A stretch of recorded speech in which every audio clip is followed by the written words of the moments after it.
معاشر الناس انه جنب الله الذي ذكر في كتابه فقال تعالى اے لوگو، علی اللہ کا وہ حق ہے کہ جس کے متعلق پروردگار متعال اپنی کتاب میں کچھ یوں ارشاد فرماتا ہے، ان تقول نفس يا حسرة على ما فرطت في جنب الله، ایسا نہ ہو کہ کوئی نفس کہے ہائے افسوس اس پر کہ میں نے اللہ کے حق میں کوتاہی کی۔ معاشر الناس تدبروا القرآن وافهموا آياته، اے لوگو، قرآن میں غور و فکر کرو اور اس کی آیات کو سمجھو، وانظروا إلى محكماته ولا تتبعوا متشابهه، اور اس کی محکم آیات میں غور کرو اور متشابہات کے پیچھے نہ جاؤ۔ فوالله لن يبين لكم کہ زواجره اللہ کی قسم قرآن کے باطن کو کوئی بیان نہیں کر سکتا، ولا يوضح لكم تفسيره اور کوئی اس کی تفسیر کو واضح کر ہی نہیں سکتا إلا الذي أنا آخذ بيده ومصعده إليه، سوائے اس شخص کے کہ جس کا ہاتھ میں نے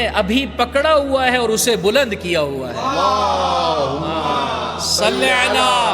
محمد وآل محمد وعجل فرجہم، وشائل بعضده اور جس ومعلمكم کے بازو بلند کیے ہوئے ہیں اور تم سب کو یہ اعلان کر رہا ہوں أن من كنت مولاه فهذا علي مولاه، کہ بے شک جس کا میں مولا ہوں اس کا یہ علی مولا ہے، وهو علي بن أبي طالب أخي ووصي، اور وہ علی ابن ابی طالب ہیں، میرا بھائی اور میرا وصی ہے، وموالاته من الله عز وجل أنزلها علي، اور جس کی ولایت اللہ کی جانب سے مجھ پر نازل ہوئی ہے۔